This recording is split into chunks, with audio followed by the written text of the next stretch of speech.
Good morning students, कैसे हैं आप लोग। आज मैं शुरू करने जा रहा हूँ आपका फिफ्थ सेम का मार्केटिंग, जिसे हम कहते हैं MHRM। फाइन। सो मार्केटिंग जो आपका सब्जेक्ट है आपके TY BCom में थेरी का काम करता है। आप लोगों को पता ही होगा कि आपके बेसिकली अकाउंट्स जो आपका मेजर पार्ट है और टैक्स जो है फ़िलहाल नहीं हो सकता है बिकॉज ऑफ दिस लॉकडाउन। शायद आपको PDF में इतना समझ में ना आए। सो ड्यू टू दैट मैं आपके लिए शुरू कर रहा हूँ आपके थियरी पार्ट्स। इसमें हम शुरू कर रहे हैं मार्केटिंग, और अगले वीडियो में हम देखेंगे या फिर इसके बाद के लेसन में हम देखेंगे एक्सपोर्ट के लिए भी, ताकि आपका वक्त बचे। क्योंकि वैसे ही लॉकडाउन के कारण आपका ऑलरेडी अप्रैल का ऑलमोस्ट पूरा महीना और ऑलमोस्ट मई का महीना आपका पूरा वेस्ट हो चुका है। सो उसी को नज़र रखते हुए आपका जो ये थियरी पार्ट है वो शुरू कर देते हैं। आपको मैं बताना चाहूँगा पहले इस मार्केटिंग के बारे में कि कंसेप्ट क्या है। फर्स्ट ऑफ ऑल ये TY BCom के बच्चों के लिए है, और TY BCom के कुछ बच्चों को माइट भी ऐसा लगता होगा कि ये जो बहुत ही आसान सा टॉपिक है मार्केटिंग, थियरी है, पढ़ लेंगे। बट आपकी नॉलेज के लिए बता दूँ, सबसे इम्पोर्टेंट थियरी में इसको गिना जाता है। रीज़न ये है इसका कि लगता आसान है पर है आसान नहीं। हर बार इसको पढ़ने में ऐसा लगेगा कि ये तो मुझे याद हो गया, लेकिन इसको एग्ज़ाम तक एकदम अच्छे से ग्रैब करके रखना एक बहुत बड़ा टास्क है अपने आप में। मोस्ट प्रोबेबली जो रिज़ल्ट आते हैं और जो रिज़ल्ट में कभी कुछ डिक्रीज दिखता है मार्क्स, तो ये मार्केटिंग की वजह से दिखता है। मतलब जितनी मेहनत आप अकाउंट्स पे करते हो, जितनी मेहनत आप बाकी टैक्स पे करते हो, तो लगभग आपको उतनी लेवल की मेहनत इस पे भी करनी है। अब इसमें इम्पॉर्टेंट ये है कि आपको इसको सुनना बहुत इम्पॉर्टेंट है। आप इसको सुनिए अच्छे से। जितना अच्छे से आप इसको सुनेंगे उतना ही बेटर आपको ये याद रहेगा। फाइन। क्योंकि इसमें एग्जाम्पल सबसे इम्पॉर्टेंट है, बुलेट पॉइंट्स जो आंसर के होते हैं वो इम्पॉर्टेंट है। फाइन। आप इसमें अपने मन से कुछ नहीं लिख सकते, जो है आप वैसा लिखिए, आपको पूरे मार्क्स मिलेंगे एग्जामिनर की तरफ से। फाइन। सो बहुत ही आसान है। आपका जो ये मार्केटिंग है ये 4 मॉड्यूल में बटा हुआ है। पहले मॉड्यूल में आप देख सकते हैं marketing research, consumer and markets, इसके बारे में दिया हुआ है यहाँ पे। फिर उसके बाद मॉड्यूल 2 में आपको दिया है marketing mix and branding, packaging, product and service positioning, pricing, जो हम सेकंड में करेंगे। थर्ड में आता है आपका physical distribution, marketing channel, SCM, promotion and IMC, sales management, personal selling. और फोर्थ आपका जो मॉड्यूल है उसमें आता है marketing ethics, competitive strategies, rural, digital, green marketing and key marketing dimension. So मैं बताना चाहूँगा अपने आप में ये सारे के सारे मॉड्यूल मार्केटिंग की बात करेंगे, मार्केटिंग के बारे में इसमें डिस्कशन होगा। सो एक एक करके हम इसको सीखेंगे। बहुत ही आसान है, आपको अच्छे से सुनना है, समझना है। हालांकि आप भी पढ़ोगे तो आपको भी आ जाएगा, बट लेकिन एक बार आप इसको प्रॉपर सुनिए, ये आपके लिए बहुत ज़रूरी है। ओके, ये आपका पूरा सिलेबस है जो डिटेल में दिया हुआ है। जब आपको बुक मिलेगी तो उसमें आ ही जाएगा। ओके, सबसे पहले देखते हैं मार्केटिंग का बैकग्राउंड यहाँ पे। In today's global scenario, firms face cutthroat competition. At the same time, consumer have become the utmost important aspect of any business. Hence, it is important for all organizations to keep the customer happy by fulfilling their needs and requirements. आज के इस दौर में एक cut throat competition चलता है। सब जानते हैं कि हर कोई बिज़नेस एक दूसरे बिज़नेस को काटने के लिए बन रहा है। मतलब अगर मैं आज कोई भी बिज़नेस शुरू कर रहा हूँ तो मैं ये नहीं कह सकता हूँ कि इसको मैं अकेला कर रहा हूँ, मुझ जैसे पता नहीं और कितने कर रहे होंगे। सो कंपटीशन तो काफ़ी है। दूसरी बात, उसी वक्त पे कस्टमर जो होते हैं ये हमारे लिए सबसे इम्पॉर्टेंट एस्पेक्ट है बिज़नेस के लिए। अभी मैं कोई भी बिज़नेस कर लूँ और उसमें कस्टमर ही नहीं है तो बिज़नेस का क्या मतलब। Hence, it is important for all organization to keep the customer happy by fulfilling the needs and requirement. तो it is very important that कि हर बिजनेस ऑर्गेनाइजेशन का ये काम है कि वो अपने कस्टमर्स को क्या करके रखे, हैप्पी करके रखे, उनकी नीड्स को, उनकी रिक्वायरमेंट्स को पूरी तरीके से रखे, राइट। अगर ये पूरा नहीं हो पाएगा तो फिर क्या होगा, कस्टमर कहीं और चला जाएगा, किसी और दूसरे दुकान वाले के पास चला जाएगा। तो इट इज़ वेरी इंपॉर्टेंट कि कस्टमर सब में बहुत इंपॉर्टेंट है। नीचे तो वो दिया you may like to know करके, एक ज़्यादा इंपॉर्टेंट नहीं बट एक एग्जाम्पल के तौर पे दिया है। गांधी जी ने कहा था कि कस्टमर जो होता है कि सबसे इम्पॉर्टेंट विजिटर होता है हमारे प्रेमाइसिस में आने वाला। मतलब जैसे कि कोई भी आप मॉल ही ले लो, अभी मॉल में लोग इतने सारे घूमने को जाते हैं, शॉपिंग करने को जाते हैं, वो जाते हैं करके उसका नाम मॉल है, और वहाँ पे दुकानें चलती हैं, वहाँ पे बिजनेस चलते हैं। अगर मान लो वहाँ पे लोग जाए ही ना तो उस मॉल का क्या मतलब, राइट। मॉल का इम्पोर्टेंट, मॉल की वैल्यू कब पता दिखती है लोगों को, जब वहाँ पे बहुत सारे लोग जाते हैं। सो वो मॉल वाले कस्टमर पे डिपेंडेंट है, कस्टमर मॉल पे डिपेंडेंट नहीं है। या फिर कोई भी दुकान ले लो, डी मार्ट ले लो, बिग बाज़ार ले लो, इन सब बड़ी बड़ी दुकानों को एक सुपरमार्केट का लेवल आया कैसे, just because of the customers. So it is important that के किसी के साथ कुछ भी हो, लेकिन कस्टमर को नाराज़ करना बिजनेस को खोने के बराबर है। तो हमारे कस्टमर्स जो होते हैं बेसिकली कोई भी एज ए बिज़नेस के लिए, उनको खुश रखना बहुत इंपॉर्टेंट है, क्योंकि आज के टाइम पे इतने ऑप्शंस अवेलेबल है लोगों के पास। अगर नहीं उनको प्रोवाइड किया सर्विस तो कहीं और चले जाएंगे, फिर वापस नहीं आएंगे। और बिज़नेस को सर्वाइव करना है तो ऑब्वियस ही बात है, मुझे ऐसे कस्टमर्स की काफ़ी ज़रूरत है। ओके, नेक्स्ट देखते हैं। It is important to note that a business organization which satisfy customers will be able to survive and grow in the long term. Marketing is one of the important functions which enable the firm to create demand for their product. Marketing also aids business organization to carry out market research to identify target customer and to analyze the requirement of customer to ensure customer satisfaction and maintain customer relationship.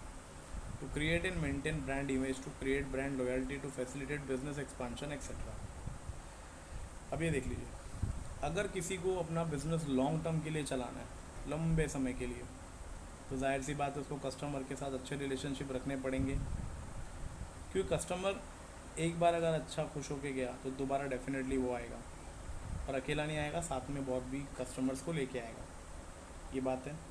सो जो हम marketing topic पढ़ रहे हैं ये हमें यही तो सिखा रहा है। मार्केटिंग क्या करता है, बिजनेस ऑर्गेनाइजेशन को एक हेल्प करता है कि आप मार्केट का रिसर्च कर, मतलब मार्केट का रिसर्च कैसे करिए, अपने कस्टमर्स को आइडेंटिफाई करिए कि कहाँ पे मुझे मिलेंगे, कस्टमर सेटिस्फैक्शन उनको दिखाना है, रिलेशनशिप मेंटेन करना है, और उनकी एक ब्रांड इमेज बतानी है और एक ब्रांड लॉयल्टी क्रिएट करनी है ताकि बिज़नेस का एक्सपांशन बढ़े। आप जैसे कि देख लीजिए, मोस्ट प्रोबेबली आप जो बड़ी बड़ी क्लासेस देखते हैं वो लोग बस पे एडवर्टाइजमेंट करते हैं, बैनर लगवाते हैं। ये बैनर वो लोग किसी गांव में क्यों नहीं लगाते, क्योंकि उनको मालूम है वहाँ पे बच्चे आएंगे ही नहीं, वहाँ पे स्टूडेंट है ही नहीं। हाँ, शहरों में ये काम वो लोग करते हैं, क्यों, शहरों में बच्चे आएंगे, उनको पता है दैट मीन्स जहाँ मेरे कस्टमर है वहीं पे जाके बिजनेस करूँगा तो ही मेरे लिए बेनिफिट होगा। It is very simple. Next देखो क्या बोला है नीचे, समथिंग इंटरेस्टिंग में, marketing strategy by Amul. Amul is the most popular brand and love brand in India. It is produce various products such as butter, cheese, ice cream, chocolate, paneer, so on. Dr. Verghese Kurian had started this. Okay, ये सबसे आपको knowledge के लिए अच्छा रहेगा आपको। Varghese Kurien doctor जो हैं इन्होंने शुरू किया था इसको इंडिया में। अमूल नाम जो ब्रांड है, आनंद मिल्क यूनियन। देन इसका आज अपने आप में एक ब्रांड लॉयल्टी है, ब्रांड इमेज है, कस्टमर सेटिस्फैक्शन है, और टारगेट तो खैर चलो पूरा इंडिया ऑलमोस्ट ही है, सब मिल्क तो पीते ही हैं बेसिकली। तो अमूल को ज़्यादा कुछ करने की ज़रूरत नहीं पड़ी, इनको ऐड भी करना नहीं पड़ा, लोग इनको ऑटोमेटिकली जानते ही हैं। डेफिनेशन देखते हैं मार्केटिंग की क्या कहती है। अकॉर्डिंग टू कोई भी देख सकते हैं मार्केटिंग, ये marketing association American, marketing is an activity set of institution and process for creating, communicating delivering and exchanging offering that value for customers, clients, partner and society at large. Yes, marketing का activity तो है जो अपने आप में एक institution है जिसका प्रोसेस क्या है, creating, communicating, delivering, exchanging offering that have value for customers, client, partner and society at large. सो आपके एग्ज़ाम में बेसिकली जो ये पहला क्वेश्चन दिया हुआ है ना, ये फीचर्स ऑफ मार्केटिंग, इसके चांसेस बहुत होते हैं. 3 क्वेश्चन है total. What are the importance of marketing, what are the features and what are the functions of marketing. सब आंसर्स अलग अलग हैं, देख लेंगे. पहला जो दिया है देखिए फीचर्स में, तो डेफिनेशन तो ऑलरेडी हमने कर लिया अभी जस्ट, अमेरिकन मार्केटिंग एसोसिएशन का. फीचर्स देखिए इसका क्या कहता है. The feature of marketing R S follow. सबसे पहला आता है देखिए इसमें ब्रांड बिल्डिंग. किसी भी चीज़ का ना पहले ब्रांड बनाना ज़रूरी है. Marketing serve as the link between the organisation and its consumers. The promotional techniques used by the organisation influence the perception of consumers. है ना, कैसे कस्टमर का जो एक नज़रिया है उसको कैसे फ़र्क दिखाना है, ये एक ब्रांड के ऊपर होता है. आज हम देखिए ना कोई भी चीज़ को एक ब्रांड पे तोलते हैं. अभी समझो, मान के चलिए कोई चीज़ 500 की मिल रही है जो कि कोई ब्रांड की नहीं है, और 1000 की मिल रही है, ब्रांडेड है, तो मैं 1000 रुपये देके वो ब्रांड वाली चीज़ ख़रीदना पसंद करूँगा. क्यों? क्योंकि मेरा जो नज़रिया है, जो परसेप्शन है, वो ब्रांड के लिए ही है. तो बस ब्रांड बनाना बहुत ज़रूरी है. देखो यहाँ पे दिया है, ICICI bank promote itself as a customer friendly bank. The tag line of ICICI is हम है ना, that is ICICI bank, that is हम है ना ऐड. आपने देखा होगा. अब बैंक की तो है, सब जानते ही हैं. वैसे तो कोई भी बैंक में अकाउंट हो कोई बड़ी बात नहीं है, लेकिन ICICI बैंक ने जो ये ऐड क्रिएट किया, अपना ब्रांड एम्बेसडर अमिताभ बच्चन जैसे को बना के रखा हुआ है, और भी ये लोग. और एक और बात, ICICI बैंक अकेला ऐसा बैंक है इस कंट्री का जो सबसे ज़्यादा सर्विसेज पे ध्यान देता है, ऐड पे खर्चा करता है, लोगों को नई नई स्कीमें बताता है, ऑफ़र्स देता है. आई थिंक से कोई और बैंक इसके इतने ऑफ़र क्रिएट भी नहीं कर सकता. इसके बैक टू बैक एड्स पे ऐड आते रहते हैं, मेल पे मेल आते रहते हैं, है ना, क्रेडिट कार्ड के ऑफ़र्स वगैरह वगैरह. तो ये इसीलिए ब्रांड बना है, क्योंकि आप खुद जानते हैं कि ICICI बैंक एक प्राइवेट सेक्टर का बैंक है. तो जाहिर सी बात है, प्राइवेट सेक्टर के बैंक को इतनी वैल्यू कैसे मिल गई. इसीलिए मिली कि उन्होंने अपने आप को पहले ब्रांड में कन्वर्ट करा है. So marketing aids the organization to analyze the requirement of consumers and to ensure customer satisfaction. If the needs of the consumer are effectively satisfied, it creates loyalty for the brand. Marketing also aids in building customer relationship. Yes, marketing जब होती है तो उसमें साथ साथ में customer का एक रिलेशनशिप भी अपने आप में क्रिएट होता है. तो यस, ये जो ऐड हमने देखा है, QR कोड तो खैर बहुत आसान है ना, पर ये जो बताता है अपने आप में ब्रांड बिल्डिंग, ये बहुत ज़रूरी है. Next is organisation goal. Organisation goal क्या कहता है? Marketing aids business organisation in attaining their various goals such as profit organisation, creation of goodwill, brand loyalty, increasing market share etcetera. Yes, पहले क्या होता है, इनको सबसे पहले अपने गोल में प्रॉफिट मैक्सिमाइजेशन देखना ज़रूरी है. बिकॉज बिना प्रॉफिट के बिजनेस तो चलाएंगे ही नहीं. फिर पहले गुडविल क्रिएट करो, ब्रांड लॉयल्टी क्रिएट करो, increasing market share etcetera. In order to promote loyalty, stores like Shopper Stop, Lifestyle, assigning loyalty points to consumer on each purchase. These points can be utilized later for availing higher discounts. It helped the store to build brand loyalty. Fine. अपने आप में इन्होंने जैसे कि point system होते हैं ना, जैसे कि हम कोई भी चीज़ खरीदते हैं बड़ी बड़ी दुकानों से, लाइफस्टाइल या शॉपर स्टॉप हो गया, तो कस्टमर्स को लोग एक रिडम्पशन पॉइंट्स देते हैं कोई भी खरीदी करने के बाद, और आगे जाके वो लोग उस पॉइंट्स को रिडीम करा के कोई बड़ी चीज़ वैसे ही खरीद सकते हैं. तो इससे क्या होता है, कस्टमर लोगों को अच्छा लगता है कि हाँ चलो पॉइंट्स मिल रहे हैं, हमें पैसा देना नहीं पड़ रहा है. Third is social welfare. Marketing का ये काम भी बहुत ज़रूरी है. सोशली क्या ना, समाज में हम जितने लोगों से जुड़े हुए रहेंगे, लोगों से जितने कनेक्ट रहेंगे, उतना ही बेटर होगा, उतना ही हमारे बिजनेस के लिए अच्छा है. Marketing aids business organization to identify and satisfy the needs wants of consumer. It also enables the organization to understand their responsibility towards society. It is important to strike a balance between consumer needs, organization objective, and public interest. For example, a publisher can use recycle and eco-friendly papers while publishing books. It will help him to meet consumer needs while at the same time protect environment. अभी कुछ business ऐसे जिन्होंने अपने आप को ऐसे बताया है कि हम लोग इको फ्रेंडली प्रोडक्ट ही बनाएंगे, कोई भी ऐसा प्रोडक्ट नहीं बनाएगा जो कि एनवायरनमेंट को हार्म करता है। यस, ये बहुत ज़रूरी है। ऐसा करने से क्या होता है, लोगों में एक गुडविल क्रिएट होता है कि हम उस कंपनी का प्रोडक्ट यूज़ कर रहे हैं जो कि इको फ्रेंडली प्रोडक्ट बनाता है, तो ये बहुत ज़रूरी है। जो लोग एनवायरनमेंट को नुकसान पहुंचा के प्रोडक्ट बनाते हैं, बेचते हैं, that is something simply wrong. इसके बाद दिया है systematic process. Marketing is a systematic process which involve identification, assessment and fulfillment of customer needs and wants through right kind of products and services. It involves market research, consumer requirement, productivity of goods to meet those requirements, fixing the appropriate price and distributing the goods in areas where it is needed. Systematic process मतलब क्या होता है, जहाँ पे मुझे पता है कि मेरी चीज़ें बिकेंगी वहीं पे जाके मार्केटिंग करना, साथ साथ में कस्टमर की रिसर्च करना कि उसको रिक्वायरमेंट क्या है, किस लेवल का ख़रीदता है। जैसे कि मान लो अभी गांव हुआ, तो गांव में लोग कुछ लोग बड़े लेवल पे ख़रीदना पसंद करेंगे। जैसे कि कुछ लोग की शौक होती है ना, जैसे कि मुझे तेल ख़रीदना है तो 5 लीटर की बड़ी कैन आती है, 10 लीटर की कैन आती है, वो ले लेंगे। कुछ लोग होते हैं छोटे छोटे लेंगे, 100 ग्राम, 250 ग्राम, 500 ग्राम, 1 किलो। इससे क्या होता है, जैसे जिसको रिक्वायरमेंट है वैसे वो ख़रीद रहा है। इससे क्या होता है, सिस्टमेटिक प्रोसेस पता चलता है कि हमें कहाँ पे कौन सा प्रोडक्ट बेचना है, कौन से साइज़ का बेचना है, क्या प्राइस रखनी है, कितना डिस्काउंट रखना है, ये भी बहुत ज़रूरी है। Then we have a business expansion. The process of marketing aligns the business activities along the needs of consumer and thereby improves the performance of business organization. It facilitates business expansion by enabling firm to improve their market share. Business expansion का मतलब क्या है, yes, performance ऐसी रखो कि हमारे business को definitely कुछ ग्रोथ हो।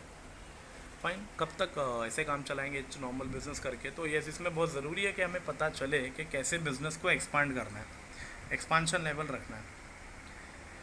Next we have this build corporate image. Yes, marketing helps business organization to build positive corporate image in the minds of stakeholder. Confidence and trust among its supplier, distributor, customer help them to survive, grow over time. अब जैसे कि टाटा नमक हो गया, ये अपने आप में एक ब्रांड है, टाटा कोई भी हो, रिलायंस के कोई प्रोडक्ट हो गए, या फिर हम जो बेसिक यूज़ करते हैं, उन लोगों ने अपना एक कॉर्पोरेट इमेज बना रखा है। कैडबरी हो गया, नेस्ले हो गया, है ना, जो ऐसे बिजनेस में कभी भी पैसा लगा सकते हैं। हर कोई चाहेगा कि हाँ चलो इसमें पैसे इन्वेस्ट कर दो। रीज़न सिंपल है, ये सब अपने आप में एक ब्रांड है, अपने आप में एक कॉर्पोरेट इमेज इनका बहुत ही ऊंचा है। तो ऐसे बिजनेस में अगर पैसा लगा देते हैं, कोई तो प्रॉब्लम होगा ही नहीं इनको, राइट। इसमें देखो एग्जाम्पल के तौर पे महेश ट्यूटोरियल जेके शाह लिखा हुआ है। रीज़न सिंपल है, जानते हैं कि सब ये बड़े लेवल के एक बड़े ब्रांड है, तो इसमें अगर कोई स्टेक होल्डर होगा जिसने शेयर्स खरीदे होंगे या फिर अपना पैसा इन्वेस्ट किया होगा, डेफिनेटली वो एक इमेज है इनकी। तो और हाँ, लोग अपने आप पे इनको भरोसा भी तो करते हैं। जैसे कि किसी को साइंस करना हो या फिर कोई बड़े लेवल पे सीए करना चाहता है, तो वो इनके पास ही जाएगा, क्योंकि सब जानते हैं कि बड़ी चीज़ है तो अच्छी होगी, ये भी है। Then we have this interlinkage. Market is interlinked with other management function such as planning, organising, financing the various department such as human resource, production, accountant, finance etcetera need to be integrated to achieve the organisation goal. वही जो definition दिया था उसको ही इन्होंने relate किया है। Facing competition. The competition has increased immensely in today's globalised world. The process of marketing helps firms to face this heightened competition. It enables firms to identify, understand and satisfy needs of consumers. The consumer are attract to the brand that caters to specific need. अब जैसे कि देखिए यहाँ पे नीचे example देखिए, Parle G is a brand which sells only quality biscuits at very low price, that is ₹2 only. It is very affordable इतनी आबादी के लिए। This ensure that other brands and glucose biscuit segment have not affected the market price of Parle G. अब सोचो ज़रा, अगर इन्होंने अगर अपना प्राइस बढ़ाया होता तो और कोई भी आ सकता था, बट इन्होंने प्राइस इतना कम करके रखा हुआ है, कोई इस प्राइस पे बेचने को रेडी ही नहीं है। तो यस, मार्केट तो उन्होंने वैसे ही जीत लिया अपने आप में। बट अदर बिस्किट्स लोगों को देखो अपने आप को सर्वाइव करना थोड़ा भारी पड़ता है, क्योंकि वो जानते हैं कि लोगों के पास काफ़ी ऑप्शन है बिस्किट्स खरीदने के। कोई भी ब्रांड हो, मोबाइल ही ले लो, सैमसंग, नोकिया, एमआई, रियलमी, अभी देखो रिसेंटली नया आ गया, तो एक दूसरे को कंपटीशन दे रहे हैं। अब इसमें जो सबसे सस्ता बेचेगा वो लोग खरीद लेंगे, और आने वाले समय में शायद और कोई आ जाएगा। हम कहते थे ना एमआई का मार्केट है ख़त्म, अब देखते हैं आगे कौन आता है आगे मार्केट को राज करने के लिए। बट डेफिनेटली बदलाव तो होता ही है, कंपटीशन तो यहाँ पे फेस होना ही है। आगे देखते हैं। Marketing also enable firm to come up with the innovative product design, attractive promotional campaign and improve customer relationship etc. in order to gain edge over the competitors. Yes, marketing help करती है कि आप अपने competitor से बच के रहें, because कोई भी आपके मार्केट को शेयर को तोड़ सकता है, एक छोटी सी गलती। अब जैसे कि देख लीजिए, लॉकडाउन का टाइम है, कुछ इंडियंस लोगों ने तय किया है कि हम बाइकआउट करेंगे इस प्रोडक्ट्स को, चाइनीज़ प्रोडक्ट्स को। अभी जो चाइना की कंपनीज है जो मोबाइल बनाती है, जो ब्रांड्स हैं, अगर हम उनको बाइकआउट करें तो ऑटोमेटिकली इनका मार्केट तो वैसे ही ख़त्म हो गया। तो मार्केट फिर बचेगा किसका? यस, जो अदर ब्रांड्स होंगे उनका बचेगा। तो बस अपने आप में यही है कि एक थोड़ी सी गलती और अपने मार्केट को बदल सकती है। तो मार्केटिंग जिसकी हाई होगी अभी भी जीत सकता है। लोगों में जो अपने आप को आगे बढ़ा के रखेगा, जो लोगों में फेमस होगा, जो चीज़ों को बार बार एलैबरेट करेगा, डेफिनेटली वो जीत जाएगा। Next is identification of target market. Yes, अभी मैंने कहा ना, हमें पता होना चाहिए कि कहाँ पे मेरे कस्टमर होंगे, जहाँ पे मैं अपना टारगेट करूँ तो मुझे काफ़ी लोग मिले। मार्केट है widened as so as to scope of marketing, it is impossible for single organisation to specify the need and wants of every consumers. अभी जैसे कि देखो, अपन मुंबई में रहते तो बहुत सारी कोल्ड ड्रिंक मिल जाती है, बराबर है, चॉकलेट्स में डेयरी मिल्क हो गई, 5 स्टार हो गई। बट अगर किसी गांव में जाओगे ना तो आपको ये ब्रांड नहीं मिलेंगे, वहाँ पे वो ब्रांड मिलेंगे जो लोग बेचते हैं, क्योंकि तो जानते हैं कि वहाँ पे उनकी टारगेट ऑडियंस है। फाइन। साथ साथ में cold drink company like Pepsi को target youth population, Ranbir Kapoor, P V Sindhu are the part of the advertisement. अब जाहिर सी बात है, इस ऐड में मुझे अमिताभ बच्चन तो अच्छा नहीं लगेगा। हाँ, रणबीर कपूर समझ में आता है, रणवीर सिंह समझ में आता है, या कोई भी स्पोर्ट्स खिलाड़ी, विराट कोहली ले लो, अनुष्का ले लो। ये सिंपल क्यों ऐसा कि उनको पता है कि जो ये ऐड बनाएंगे, ये ऐड को देखने वाले कौन है? यंग लोग हैं। अभी यंग लोग थोड़े ओल्ड किस्म के लोगों को एम्बेसडर देखना पसंद नहीं करते। यस, सो उसी के लिए जो ये दिया हुआ है आइडेंटिफिकेशन ऑफ टारगेट मार्केट, कैसे टारगेट करना है इस चीज़ को, right. Next we have this consumer centric. Consumer prefer brands that understand and needs and give them priority. The organization have realized the fact that consumer is the king in the market. Hence, they are concentrate on effectively identifying consumer requirement and satisfying them. For example, bank have introduced such as mobile banking, internet banking. It enable consumer to avail banking facility without need to visit the bank branch in person. When product performance matches with consumer expectation, the consumer are satisfied. Moreover, organizations have also started providing additional value facilities which help in attracting more consumers. अभी देखो ना, जब बैंकें शुरू हुई थी तो पहले कस्टमर केयर नंबर नहीं हुआ करते थे, तो ये नंबर भी आ गए। फिर एटीएम तो चलो पहले ही थे, वैसे एटीएम भी सबसे पहले सब बैंकों के नहीं थे, हैं, अलग अलग धीरे धीरे बैंकों ने इसको शुरू किया।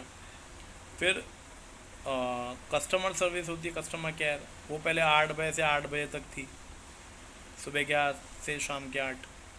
फिर बाद में से 24 घंटा कर दिया गया। इससे क्या होता है, कस्टमर को एक अट्रैक्शन मिला। फिर मोबाइल बैंकिंग आ गया, मोबाइल इंटरनेट बैंकिंग आ गया, आज मोबाइल एप्लीकेशन मिल जाता है प्ले स्टोर पे हर बैंक का।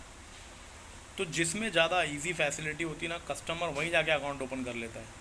अब कोई बैंक अकाउंट ओपन करते साथ ही क्रेडिट कार्ड ऑफर दे रहा है अपने को, तो जाके कोई भी कस्टमर क्या किसी से कोई बैंक से जाके क्या करेगा, फटाक से अकाउंट ओपन कर लेगा।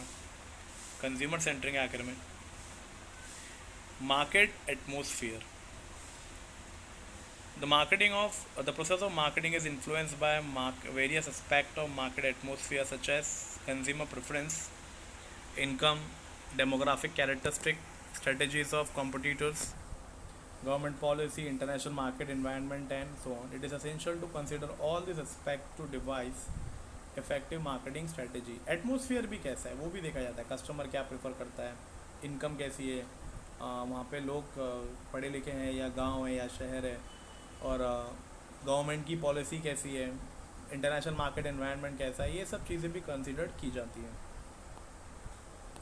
Next we have this continuous process. Yes, the process of marketing involve every step in the process of satisfying consumer needs, right from the initial market research to obtaining customer feedback and providing after sales service, after sales of product and service. Yes, सबसे important तो यही है ना, after sale service provide करना customers को. अगर वही provide नहीं करा तो कस्टमर तो ना खुश होगा ही होगा डेफिनेटली.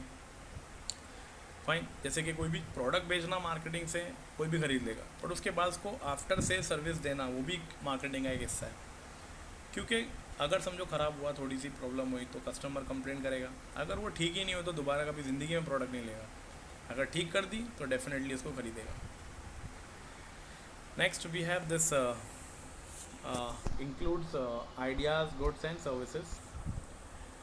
नेक्स्ट आता है अपना ये 13 में, includes ideas, goods and services. That is, marketing enables firms to design and sell goods, for example, consumer durables, as well as, for example, service of banking, insurance, along with the idea of the cleanliness, health through promotional campaign and using mass media. ये से बहुत आप जानते ही हैं, marketing में तीनों चीज़ें बिकती हैं. आइडिया भी बिकता है, गुड्स भी बिकता है और सर्विस भी बिकता है. कैसे देखो आइडियाज़, समझो कोई पोलियो का कैंपेन हुआ या फिर कोई क्लीनिनेस की बात हुई या कोई हेल्थ की बात हुई, तो अपने आप में ये आइडिया हुआ, क्योंकि बेसिक हम ऐड में देख लेते हैं. गुड्स तो बेसिक एस एवरीबडी नोज जो ब्रांड होता है. सर्विसेज, बैंकिंग की बात कर दी, इंश्योरेंस की बात कर दी, तो ये भी बिकता है. तो अपने आप में ये तीनों चीज़ें मार्केटिंग के दौर में चलती है. Next we have a dynamic function. Dynamic function का मतलब क्या होता है? Quick change. मार्केटिंग इस लेवल की होती है कि क्या होता है, इससे फंक्शन जो है वो डायनामिकली चेंज होता है. Requirement change constantly on enhance, hence marketing technique also change in accordance with those needs, wants. Moreover, marketing is also influenced by technological advancement, innovations, political change, competition, and so on. All these factors undergo large changes over time. Hence, marketing is said to be a dynamic function. Yes, marketing की वजह से कुछ भी changes आ सकता है लोगों के ख़रीदने में या फिर ना ख़रीदने में. कंपनियों के शेयर्स प्राइस ऊपर नीचे हो सकते हैं, बिकॉज लोगों एक इन्फ्लुएंसिंग वाली बात हो जाती है मार्केटिंग. हम ऐड देख के कितनी बार खुद अपना ख़रीदने का ना ख़रीदने का प्लान बना लेते हैं. It's just because of marketing. Everybody knows it. It is very simple that कि मार्केटिंग कितने लेवल पे हमारे दिमाग पे असर करती है, एंड लोग इससे अपने परसेप्शन तक बदल देते हैं. सो अपने आप में मार्केटिंग का ये जो ये कंसेप्ट बताया गया है बहुत ही इम्पॉर्टेंट है. ओके, नेक्स्ट जो इसमें आंसर दिया हुआ है, जैसे मैंने कहा फंक्शन है, इंपॉर्टेंस है और फीचर. तो फीचर तो ये हो गया, आपका पहला आंसर कंप्लीट है. सेकंड जो दिया है यहाँ पे देखिए, what is the importance of marketing. तो अगर इसमें मैं पहला जो डेफिनेशन है सेम ही है, हम पॉइंट टू पॉइंट जाएंगे. पहला बोला देखो, बेनिफिट टू स्टेक होल्डर. अभी जो भी बड़े लेवल के इस मार्केटिंग में बेनिफिट करता है, मतलब उठा रहा है, such as employees in the form of higher salaries, share holder dividend में उठा रहा है, डिस्ट्रीब्यूटर को अच्छा बिजनेस मिल रहा है, गवर्नमेंट को हायर टैक्स रेवेन्यू मिल रही है, तो ये बेनिफिट ऑफ स्टेक होल्डर है. जिस कंपनी की मार्केटिंग लेवल ऊंची है उसको ये सब चीज़ों के बेनिफिट देखने को मिलते हैं. Expansion and growth. Expansion and growth को मैं कैसे कह सकता हूँ, जैसे कि देखिए अभी गुड नाइट वाले जो मॉस्किटो को भगाने के लिए, अभी सब जानते हैं कि सबके घरों में ये सब इस्तेमाल होता है, लेकिन देखिए बिल्डिंगों में तो वो लोग अगरबत्ती तो यूज़ नहीं करेंगे, या फिर वो 2 वाला या 3 वाला जो राउंड वाला आता है वो भी यूज़ नहीं करेंगे. हाँ, उन लोग क्या करेंगे, स्प्रे मंगाएंगे, या फिर जो इलेक्ट्रिक वाला आता है वो. लेकिन अगर कोई नॉर्मल स्लम में रहता है तो वो 2 वाला ही मंगाएगा या 3 वाला जो आता है वो. मतलब बेसिक है, उन्होंने क्या कर रखा है कि हर जगह पे जैसे जो रिक्वायरमेंट है वो खरीदेगा, और काम तीनों में एक ही हो रहा है. बराबर है, सब जानते हैं वैसे तो केसेस मॉस्किटो भाग जाते हैं, लेकिन आप भी जानते हो नहीं भागते. खैर दैट्स डिफरेंट थिंग, बट उनका बिजनेस तो चलता रहेगा, ये इंडिया से जाएंगे नहीं और उनका बिजनेस आता ही रहेगा. Next we have this creating brand awareness. कैसे ब्रांड अवेयरनेस लोगों में पहुंचती है. These days it is very important to gain popularity. Consumers are likely to get attracted towards the popular products. Marketing helps to create brand awareness in the market. Cadbury has effective marketing history. The term chocolate and Cadbury are often used interchangeably. जैसे कि हम देखते हैं ना, कोई मुंह मीठा कराइए तो कैडबरी की बात आती है. तो ये अपने आप में इतना ब्रांड बन चुका है कि पूरी एंटायर कंट्री अवेयरनेस फैल चुकी है ऑलरेडी कि चॉकलेट का मतलब कैडबरी होता है और कैडबरी मतलब चॉकलेट होता है. हालांकि और भी होती है, बट लोगों को ये दिमाग में बैठ गया है. Reduce risk. यस, जिस जगह पे मार्केटिंग अच्छी होती है, मतलब होता है ना, मार्केटिंग रिड्यूस बिजनेस रिस्क. अगर मार्केटिंग अच्छी कर ली तो फिर वहाँ पे रिस्क कम होगा, क्योंकि वहाँ पे आप लोगों का रिसर्च कर चुके रहते हो कि लोग क्या खरीदेंगे, कितना खरीदेंगे, कैसा डिमांड करेंगे.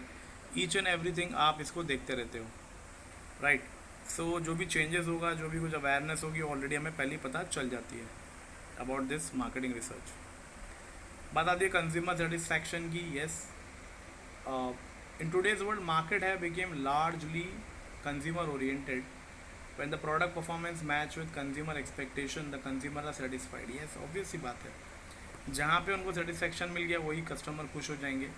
It also aids in building consumer relationship and creates loyalty for the brand. देखिए, ICICI bank provide debit card, credit card with the option of customising the image of the card owner choice. मतलब मैं जो खुद का photo चाहूँ या मेरे बच्चे का, जिसका भी फ़ोटो चाहूँ उस कार्ड पे लगवा सकता हूँ. तो ये ऑफ़र ही तो हुआ अपने आप में. आप सब जानते हैं कि फ़ोटो लगाना क्या, बट कुछ लोगों को अच्छा लगता है, तो कस्टमर तो बनेगा ही बनेगा. हायर एफिशिएंसी लेवल ऊंचा हो जाता है कस्टमर्स का. मार्केटिंग की वजह से लोग उनको इन्फॉर्म डिसीजन देते हैं, प्रॉपर डिमांड का बारे में पता चल जाता है, सेल्स के बारे में पता चलता है, इन्वेस्टमेंट करना है या नहीं करना है, स्ट्रेटजीज़ के बारे में पता चलता है, each and everything. Goal oriented. Yes, marketing is a systematic, continuous and goal oriented process. इनको अपना गोल अचीव करना ही है. जैसे कि पहला गोल क्या होता है, प्रॉफिट ऑर्गेनाइजेशन, प्रॉफिट मैक्सिमाइजेशन. फिर creation of goodwill, brand loyalty and increasing market share. Face competition. Yes, Pepsi Coca Cola दिख रहा है बीच में आपको यहाँ पे, ये कंपटीशन है अपने आप में. बट ठीक है, जो भी हो, कस्टमर्स को तो इसका फ़ायदा उठता है. ये दोनों चाह के भी अपने प्राइस एक दूसरे के लिए नहीं बढ़ा पाते. क्यों? अगर एक ने बढ़ा दिया, दूसरा उस बिज़नेस का फ़ायदा उठा लेगा. सो अपने आप में कंपटीशन में होना भी बहुत ज़रूरी है. बट मार्केटिंग जिसकी हाई होगी, जो सबसे ज़्यादा खर्चा करता है एडवर्टीजमेंट पे, उसका बिजनेस हाई हो जाएगा. Then we have this cost effective. Although marketing involve large amount of expenses, it is actually deemed to be investment. Market research, investment and promotion helps in attracting consumers. Marketing by the way of hoardings, radio advertisement, using social media influence the consumer choice and helps to increase the sales. Yes, cost effective भी है. Marketing में अब ज़्यादा खर्चा नहीं होता है पहले जैसा, क्योंकि ऑनलाइन ही सब काम होता है और ऑलमोस्ट सब लोग इंटरनेट से जुड़े हुए हैं. सो कॉस्ट इफेक्टिव है. Then creating brand loyalty, same point. Company reputation. Yes, because of the marketing company की, ऑर्गेनाइजेशन की जो कस्टमर्स के साथ जो एक लेवल के जो लिंक होता है वो बहुत ही अच्छा बन जाता है और अपने आप में ये रेपुटेशन क्रिएट होती है कि कस्टमर कंपनी के बारे में जानता है, कंपनी भी हर कस्टमर के बारे में डिटेल रखती है. अब जैसे कि देखिए ना, नाम कैसे ऊंचा होता है. Amul butter has a very good image, brand image, but most of the Indian money restaurant menu card have this Amul pav bhaji. अब हालांकि पाव भाजी बोलना चाहिए था ना, लेकिन अमूल पाव भाजी बोला. क्यों? ब्रांड है. दूसरा, आज भी हम लोग, बहुत से लोग जो ज़ेरोक्स बोलते हैं, असल में ज़ेरोक्स नहीं है. ज़ेरोक्स तो एक कंपनी का नाम था जो ये मशीन बनाती है फ़ोटोकॉपी की, और जो हम कराते हैं इसको फ़ोटोकॉपी बोलते हैं. बट चूँकि जो भी हो, कस्टमर को जो याद रहे, जो अच्छा लगे, वही सबसे बेस्ट है. Economies of scale. These are the benefit accruing due to the large scale production. It refers to reduction in per unit average cost of the product. Due to rise in production, it affects marketing enable firms to take advantage of economies of scale through the rise in demand. ये तो basic economics वाली बात है. अगर समझो demand बढ़ रहा है तो प्राइस भी बढ़ेगा उसका, बराबर ना, क्योंकि लोग उसको ज़्यादा खरीदेंगे। बट कभी कभार कुछ चीज़ों में ऐसा होता है, इसका कहते भाव कम हो गया तो लोग उसको ज़्यादा खरीदेंगे। That's a economical thing. Last is optimum resource allocation. Effective marketing also helps in optimum allocation of resource such as land, labour, capital. याद है इकोनॉमिक्स में चैप्टर था, ये उससे जुड़ा हुआ है। It is rise in demand for goods and service enable forms to optimally utilise all its inputs. So basically दोनों आंसरों में 13 और एक में 14 पॉइंट्स हैं। आपसे रिक्वेस्ट है कि आप एटलीस्ट 9 से 10 पॉइंट्स एकदम अच्छे से याद करें। इसमें से बुलेट पॉइंट्स याद रखना बहुत ज़रूरी है, पूरे पर लिखने की कोई ज़रूरत नहीं है, जो आपको याद रहे। इस आंसर के पूरे मार्क्स आप कैसे कवर करते हो? आपको इसमें इसका इंट्रो लिखना होता है, एक डेफिनेशन लिखना होता है, और इसके 7 से 8 पॉइंट, चलो 9 पॉइंट लिख दीजिए, बस हो गया। बट एकदम बराबर लिखना है। 7.5 मार्क्स का एक आंसर पूछता है, NE3 आता है कोई भी एक मॉड्यूल से, और NE2 टोटल 3 आते हैं, NE2 लिखना होता है मुझको, तो मुझे 15 मार्क्स उसके मिलते हैं। आंसर काफ़ी सिंपल है, एक बार आप इसको दोबारा से अच्छे से सुनिएगा, आप इसको ऐसे याद रखने की कोशिश करिए, आप आराम से लिख लेंगे इसको। ओके गाइस, सो आज के लिए मैं आज का वीडियो एंड करता हूँ आज के लिए, और अगली वीडियो में मैं आपको आगे के आंसर्स के साथ प्रोसीड करूँगा। आई होप सो आपको ये पसंद आया होगा, आप इसको अच्छे से सुनेंगे एंड आप इसको अच्छे से रिमेंबर भी करेंगे। सबसे ज़्यादा इंपॉर्टेंट तो यही है, रिमेंबर करना आपको, ताकि आपके TY BCom के एग्ज़ाम्स तक आपको याद रहे। क्योंकि लॉकडाउन में इतना तो है कि TY BCom को शायद माफ़ी नहीं मिलेगी एग्ज़ाम्स की, और आपको तो देने ही पड़ेंगे। तो अपनी प्रिपरेशन आप अभी से शुरू करिए, किसी चीज़ का वेट मत करिए। Okay, and stay safe, stay at home, good bye.